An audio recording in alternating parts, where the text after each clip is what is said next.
Hello, gorgeous people, and welcome to another TV Central one-on-one podcast. I'm Aaron Ryan. This is episode 6, 2023. Today I'm talking to ABC commissioning editor Stephen Oliver about all things Better Date Than Never, and we might even have a moment to discuss some other upcoming specials and series. Well, an award-winning filmmaker, Stephen has brought expertise in both high-end program making and game-changing impact campaigns to his commissioning role at the ABC with great success. Currently manager of documentaries at the ABC, Stephen oversees many of the national broadcaster's biggest hits, including, well, what we're talking about today, Better Date Than Ever, Love on the Spectrum, Southern Ocean Live, Big Deal, Fight for Planet A, War and Waste, Big Weather, Founding Court Murders, and People's Republic of Malakuta.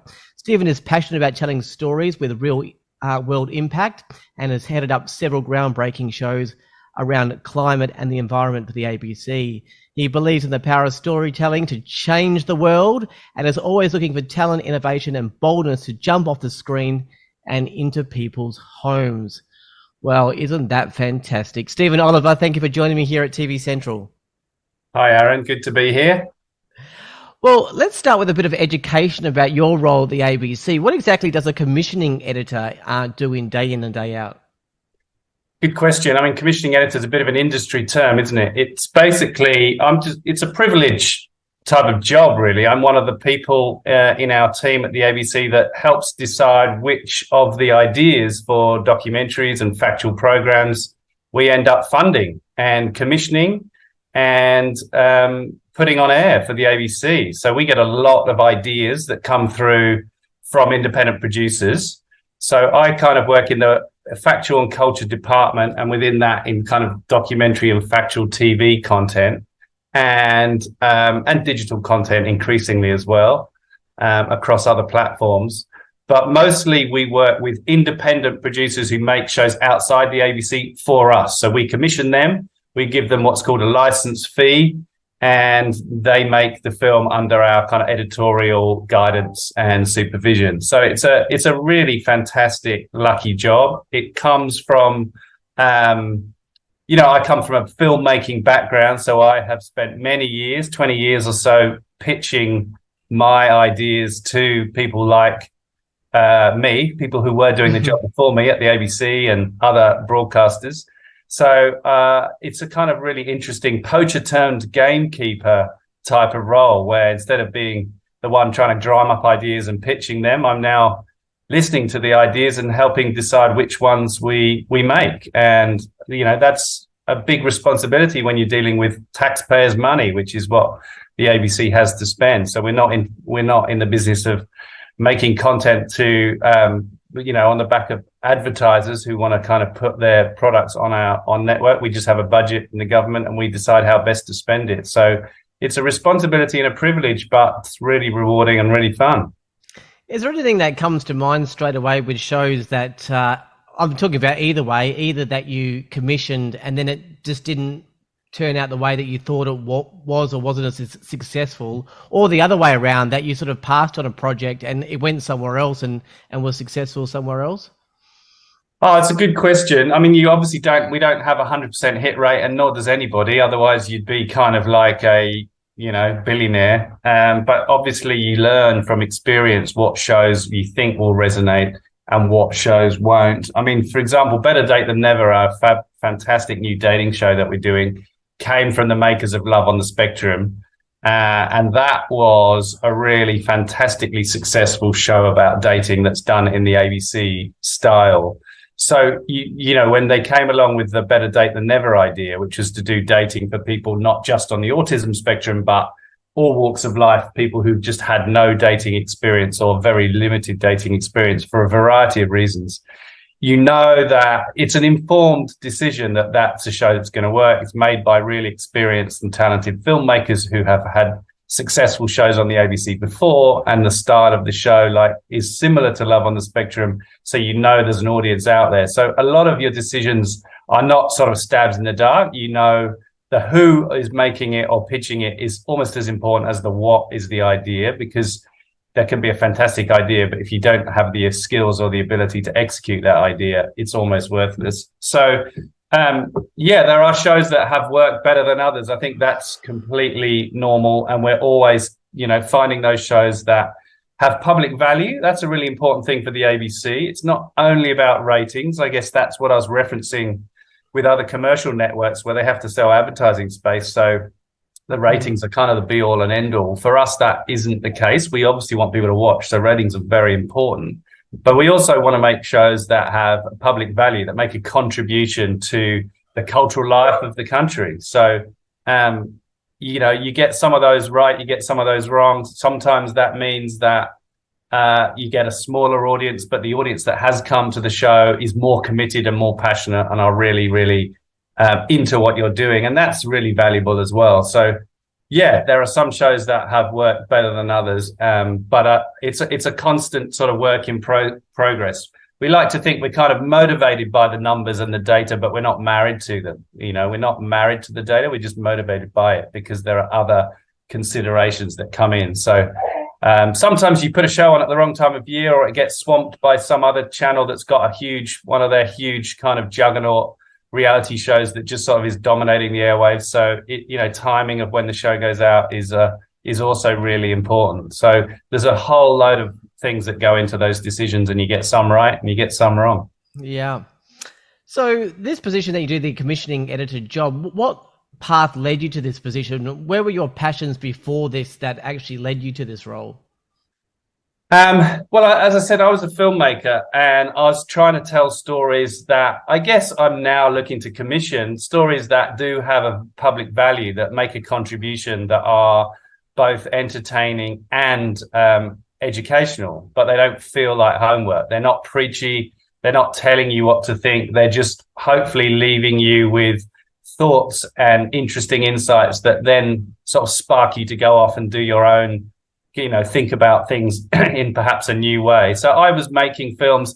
I had kind of two strings to my bow as a filmmaker. I was making kind of comedic documentaries that were kind of humorous and funny, but were sort of insightful, often about pop culture. I made a film about Skippy the bush kangaroo called Skippy, Australia's First Superstar, which kind of showed that was the first image of Australia that went overseas, properly in the 60s, certainly in the era of media. And that the effect that had on the Australian film industry and the image of Australia that was portrayed, and it was sold in 300 territories and was an enormous success. And then I did one on the history of Australian wine, for example, called Chateau Chunder, a wine revolution. And that was about how Australian wine went from being the laughing stock of the world, Monty Python did the sketch Chateau Chunder, to becoming the most sold wine in the world and incredibly successful and a really big part of our industry. So those are documentaries that I told with kind of humor and comedy as a style. And then I kind of got really into telling environmental stories.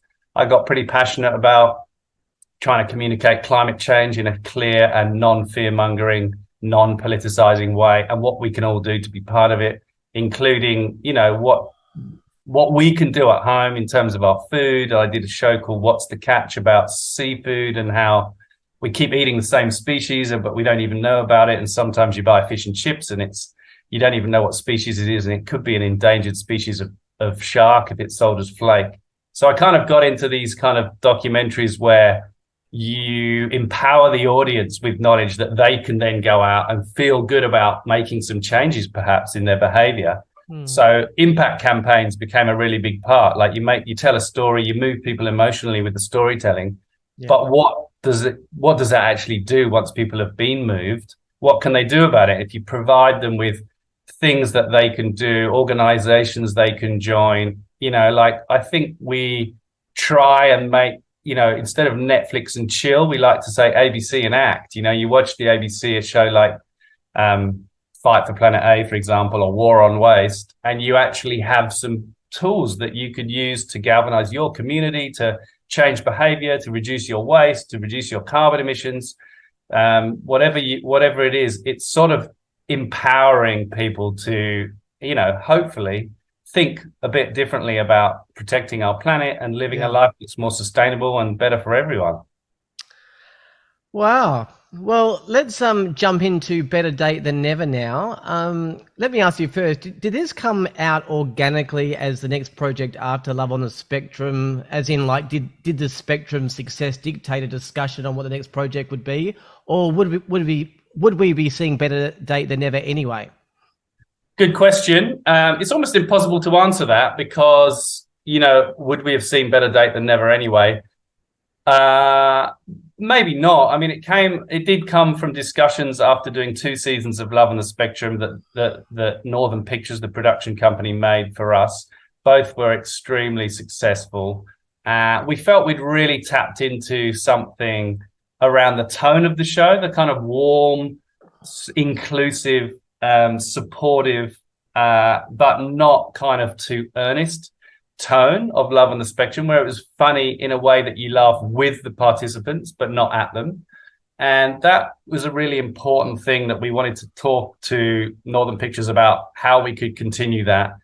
The autism spectrum disorder that was the sort of focus of Love on the Spectrum, the cast of participants that we could use in that show who wanted to be part of it, it's naturally a very shallow pool. So we wanted to kind of deepen that pool of potential participants. And so we thought, well, if it's for people that haven't had much experience in dating for a variety of reasons, then maybe that gives us a lot more choice and we could be even more inclusive. And I think that's the really important thing about both Love on the Spectrum and Better Date Than Never is it's a dating show, but a dating with a difference, very different to the kind of dating shows you see on all the other networks, because it's putting people on TV that you don't normally see that are underrepresented. And that's how it chimes with the ABC's values, if you like. It is of public value because it's inclusive, because it's genuinely diverse, because we're hearing from people who often are not cast in the kind of Maths and Love Island and Big Brother and shows like that where, often they're hot, white, cisgendered, confident people who are, all about being an extrovert. Look at me, look at me. This is a very different approach. And I think that's one of the sort of secrets of its success is it genuinely feels different in that you want the characters to succeed. You really want to support them. There's no kind of wanting them to be exposed as liars or vain or narcissists or, that's the sort of driving thing behind watching some of those other dating shows. And this is all about wanting them to succeed. It taps into the good part of our brain rather than the negative part of our brain. And I think that's really refreshing. People have really responded to that. It's a really positive, the comments on social media are almost universally, almost without exception, and I think it's quite unusual on social media to be supportive and to be hoping that they do well and to be, it triggers the good part in our soul. Well, 2 of the 6 episodes have aired on ABC at the time of this podcast, but all episodes are available on iView now. So for people that haven't watched it, can you tell me about some of the challenges facing some of the participants in this series? Because it's not an autism thing as in Love on the Spectrum. Yeah, we've got a variety of participants. They've all got their own particular issues that they're facing that they haven't had any sort of experience dating for reasons such as Olivia has Down syndrome, so she hasn't found somebody that that she finds is compatible with her. She's an extremely outgoing, confident person, but with Down syndrome, you do look and sound different to a lot of normal people, so that makes dating quite difficult. So Olivia's a fantastic character. She her dating journey that you'll watch in Better Date Than Ever is just fantastic. Yeah. I know you've seen some of it, Aaron, already, right? It's absolutely. Just fantastic where that story goes. One of my other favorite characters is Diane, who is a sort of middle-aged or even a bit older than middle-aged woman who lives in regional New South Wales and works as a farmer. She has her own farm. So living as a sort of middle-aged or, she's probably in her 60s, trans woman in regional Australia, it's very, very difficult for her to find a partner.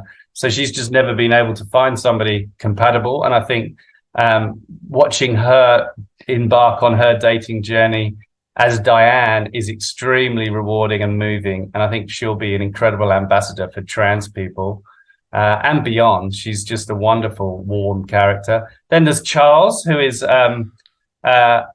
originally from China, who's a student who's been out here for a few years, who has realized that he's gay and hasn't had any experience. And he has this wonderful scene where he meets a dating coach that specializes in LGBTQI plus coaching of dating in that arena. And it's just such a fantastic thing how Charles has these stereotypes about what being gay he thought is supposed to be, and then what he comes to realize it can be, which is being yourself. It's a really moving and beautiful story. And his nerves and his kind of anxiety around his first ever date with a same-sex person is just beautiful to watch. And he's just so authentic and honest that I think the nation's going to fall in love with Charles. And they already are, it seems, from the first 2 episodes that have been broadcast. So that's Charles. And then there's also Navali, who is a wonderful young woman, beautifully talented musician who just suffers from extreme social anxiety. She just can barely leave the house without things feeling overwhelming. And so the idea of going out on a first date for her is extremely nerve-wracking and traumatic. And so watching her overcome those incredible nerves and the fear of almost everything outside of her house with the wonderful support of her family is just so beautiful to see people like stepping up. And that's why you want them to do well. These are the underdogs. They're often vulnerable in some situations. So I think people seeing those kind of characters on screen, being brave, taking these steps. And I think it's really obvious that the filmmakers behind Better Date Than Never are incredibly supportive. They're incredibly nurturing. The duty of care that we go to make sure that they feel safe, they feel supported, they feel that this is not an exploitation of their situation, and it's a true representation of who they are and why they have had no dating experience so far. It really comes through on screen. You can see that there's trust, and that's in large part due to the processes that Northern Pictures put in, and the talent of director Cian O'Clery, who's just developed a fantastic way of building trust with this kind of participant, and it really comes through on screen and allows us to film these really personal and intimate moments in a way that doesn't feel salacious or exploitative. It feels like you're there as a support network, not there as a voyeur. And I think that's a crucial difference. And it really does work. I almost don't want to pick out a favorite, but you did mention someone in there, the participants in the show, and that's Charles.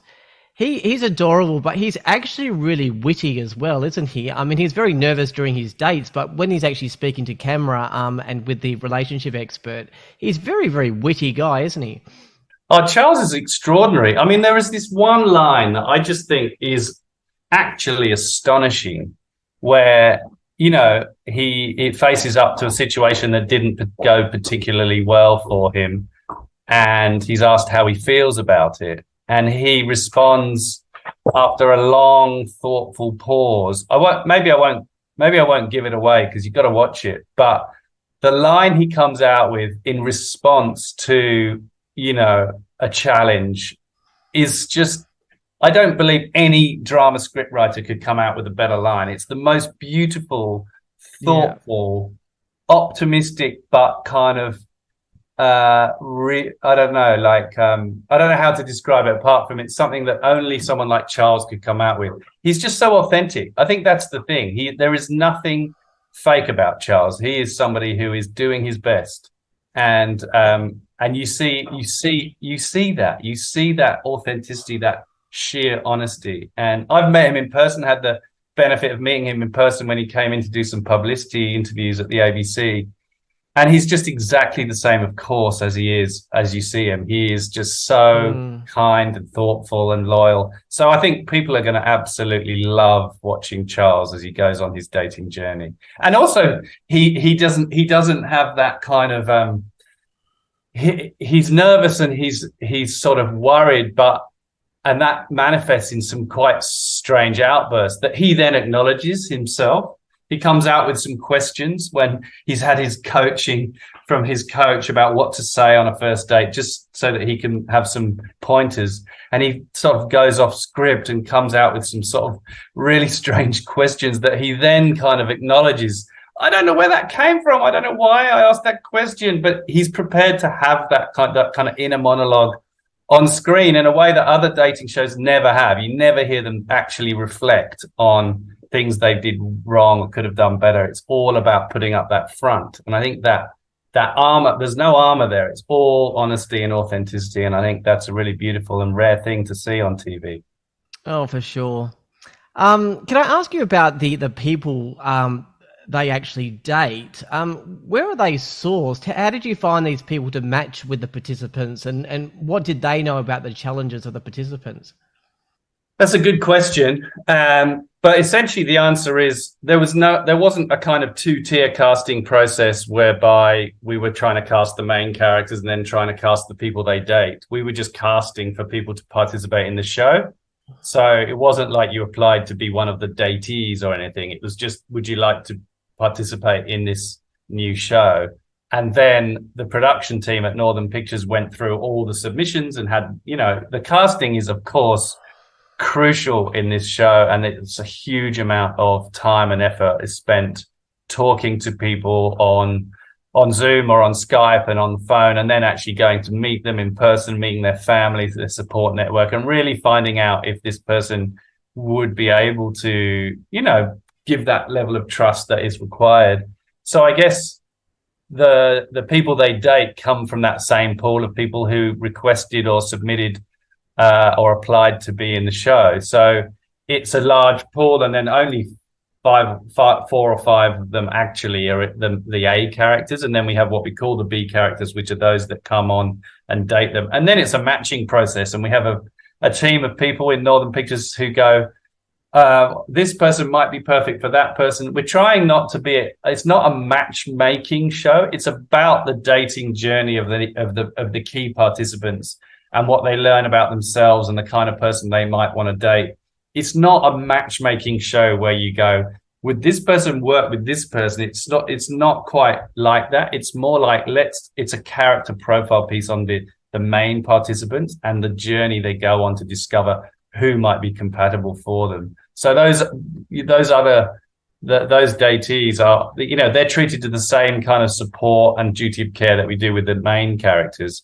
And so it's extraordinary that we've had virtually no pushback from those characters either feeling that they were misrepresented or anything. There's the level of trust that the filmmakers have with the participants, both the key ones and the datees, is extraordinary. And they feel, respect and consent is a huge theme. As you'll see, the consent is, about what you can do on a date and what the other person would feel comfortable with and what they wouldn't be. That extends outside of the screen and into the actual kind of casting and ongoing duty of care process that we have with them.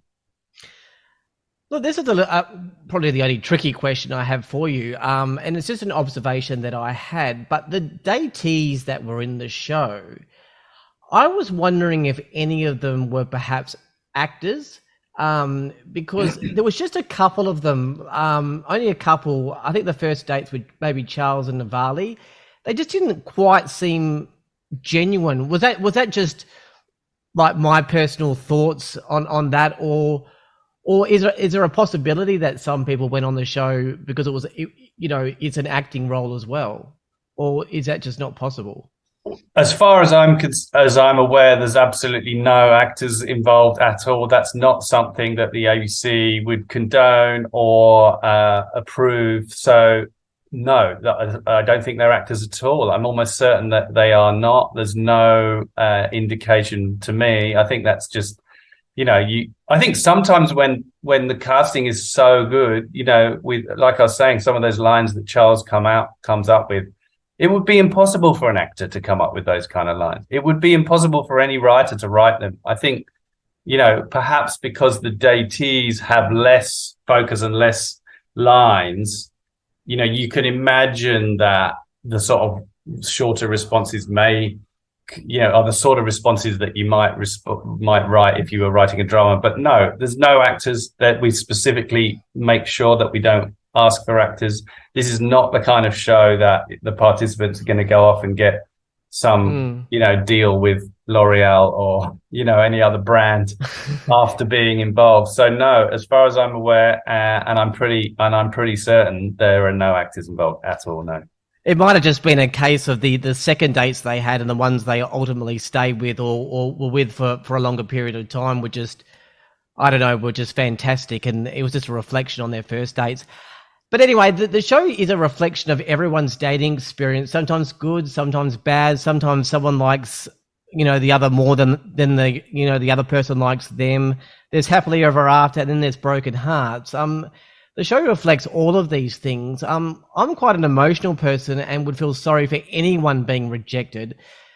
But to have the sort of challenges these guys have, but are still willing to put it all out on the line, and for some still get rejected and end up with nobody, it's just really difficult. I don't know if at the end I was more heartbroken than heartwarmed. But was that the point of the show, that, this is the reality of life? Yeah, I think part of the show is to demonstrate that it is difficult to find a life partner, a soulmate, a romantic connection. It's very difficult. I think that goes for everybody, and especially if you are an adult that hasn't been dating, for very long. That idea of working out who you like and who likes you and how that could work when you have little or no experience is extremely fraught. It's a minefield out there. So the chances are that your first 1, 2, 3, 4, 5, 6, 7, 8 dates are not gonna work. That's the law of averages. It's like it takes a long time. As I think it's Olivia says, you have to kiss a lot of frogs before you find your prince. And that goes for all of us. Think how many relationships you've tried before. I don't know what your situation is, Aaron, but most of us have had relationships in the past that have not ended up being one that you're permanently in, and maybe permanent monogamy is not the answer either. You might want to discover that about yourself too. So, in terms of like the sort of proportion of dates that end up being long-term partnerships is very, very small, and that reflects reality. All we're really doing is showing people embarking on their dating journey, on their dating life, on a romantic life, just starting out, the navigating of that process. And it's a process that most of us spend our whole lives navigating, and no one has the right answers. We're all doing our best. I wouldn't be a good example. I'd probably be good for the show. I've had 23 years I haven't dated. Too scary for me. Is that right? Maybe we could cast you for series 2. Oh, geez. Is there a chance? That was going to be my last question about Better Date Than Ever. Is there a chance of a second season? And if so, I've got to give you the commissioning editor responses. We're seeing how season 1 goes, but yes, there's a chance. Of course, we're always looking at how if shows that resonate with our audience, how we can bring them back.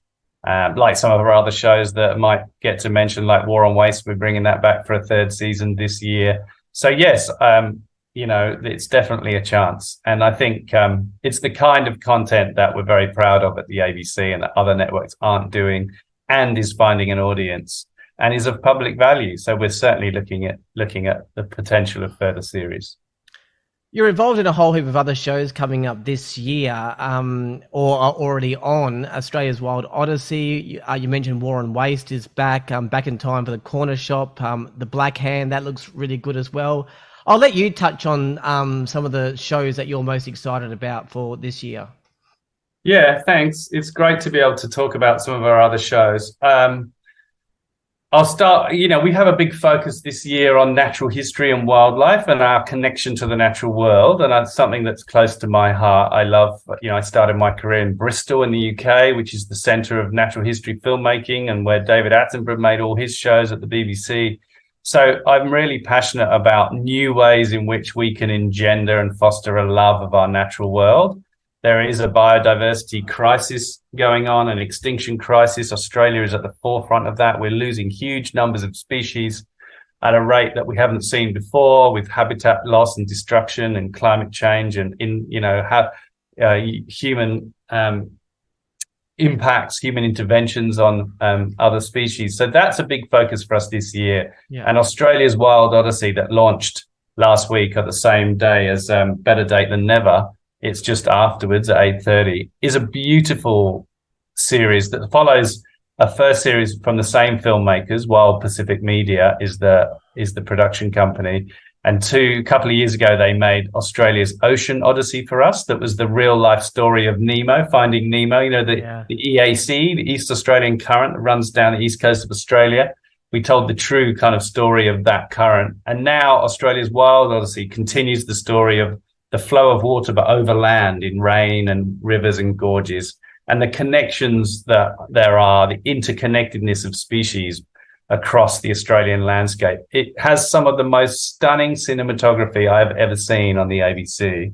It really is spectacularly shot with incredible micro detail of different insects. For example, what's on the pads of a gecko and how does it sort of stand upside down? We go into like the super detail of the feet of a gecko through to like big picture epic landscapes from a point of view of an eagle as it soars kilometers above on the thermals above the land. So it's a story that tells the geography of and the landscape of Australia in a way that I don't think we've seen before, and a huge amount of First Nations involvement and how traditional owners' knowledge of the land and country coexist with the work and the research of modern scientists and ecologists. So that's a really beautiful story, very much an ABC show, but it's mesmerizing, meditative, and incredibly soothing for the soul. That's 3 episodes. The 3rd episode is just knockout extraordinary. So I'd urge everybody to watch. You can watch them independently. You don't have to watch the first 2, but that's a beautiful series. And then beyond that, we're doing a fantastic 3-part series on Ningaloo Reef with Tim Winton, the author. Yeah. So he's not done TV before, and he's very passionate ambassador and protector of that area in WA, Ningaloo, which is up there in on the west coast, about 10 hours north of Perth. My heartland. World Heritage Site that's got unbelievable creatures that live nowhere else on Earth except there. So Tim Winton, the author of some of our much loved books like Cloud Street, and he's a guide and a narrator and writes the script, and he's just got an incredible way with words, just a beautiful lyricist. So that's a 3-part series that's coming in a couple of months. And we've got other kind of natural history individual films. We're doing one on dolphins and our kind of love of dolphins. Is our love too deep? Exploring what happens when you hand feed dolphins at some of the tourist parks up and down the coast. That might encourage dolphins to beg for food rather than to teach their offspring how to hunt, which is having impacts on wild dolphin populations. So it's a really interesting story, again, about the interaction between humans and the natural world. And similarly, doing one called Platypus Guardian, which is about, a very unwell man who found a platypus with a bit of plastic around its bill and helped rescue that platypus. That created a bond between him and the platypus. He went down and spent time with it in a way not dissimilar to the Oscar-winning documentary My Octopus Teacher that some people might have seen, which is all about a man's connection to the octopus. But really, it's about human connection to the natural world. And when we open our eyes and our ears and actually listen and look and care for other species in our natural world, the benefits to ourselves are enormous. And we are another animal species, and we need to coexist with all life on Earth. So that's a big theme that's running through a lot of our content on the ABC, this big natural history season. And then we got this Black Hand, which is Anthony LaPaglia, the actor, who's of Italian heritage. Yeah. He's exploring the Italian migrants in Queensland and the connections to the mafia, and how that culture from sort of Sicily and Italy translated to Australia and the impacts of that. That's a very personal story for him. It's a very kind of interesting way of looking at history through a kind of personal lens, similar to how Tim Winton does with Ningaloo. Anthony LaPaglia is doing that with sort of the history of Australian mafia, Italian migrant mafia in Queensland. So that's a really interesting, another 3-part series coming soon to the ABC. And yeah, War on Waste, that's been our big juggernaut. It's actually been 5 years since the second series. We did the first series in 2017 and the second series in 2018. It's been 5 years between drinks, and it's wow. I know doesn't feel that long, does it? But I said 2 years. Geez. Yeah, but I think that's because the brand awareness is so huge on that show. And obviously we felt that after COVID, where there was just so much single-use plastic and all those crazy testing kits and masks and personal protective gear, where are we at now? What's happened with our kind of waste crisis? And there's a huge amount of new stories that have emerged in the last few years in that space, and it's just an issue that's not going away. Our kind of addiction to plastic is a major problem, and it's one of those shows that, like I was talking about before, the audience gets a lot of tools about what they can do, how they can be part of it. It's not focusing on what a terrible situation we're in, but it's focusing on what we can all do, where we can go, what are the answers, not just at individual level, but individual, community, national, and even international level. Like, what are the things that we need to do? Where do we need to put pressure on government and institutions and corporations, but what we can do ourselves and within our own communities? And it's a kind of feel-good show. It's a heartland ABC show of like, how do we make a contribution to society, but in a way that's funny. Craig Rootcastle, the host, is a funny comedian. He really knows the subject. He doesn't take himself too seriously. He's a trusted messenger, and that show's going to be a big hit. And it really works across social media platforms. It works across our impact campaigns. We do bespoke content around it that's not in the 3 episodes, but goes on our other platforms. We do podcasts, we do lots of radio. It's one of those shows that all parts of the ABC, kids, education, radio, social, all get behind it and do their own kind of bespoke content that all drives to the same messaging. So I'm really excited about that one. It feels like that's going to kind of unite the ABC and this big messaging that's really ultimately really positive and helpful, as well as entertaining and fun.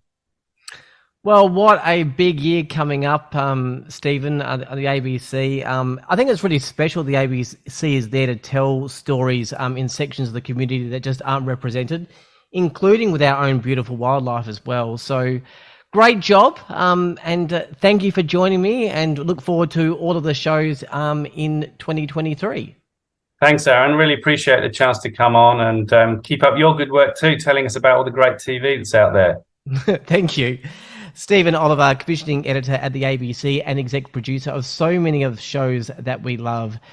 Better Date Than Never is up to episode 3 on broadcast for the ABC, but all episodes are available right now on iView. That's it for this podcast. For all the latest news, podcasts, streaming info, guides and ratings, head to tvcentral.com.au. Until next time, I'm Aaron Ryan. Thanks to Stephen Oliver. Bye for now.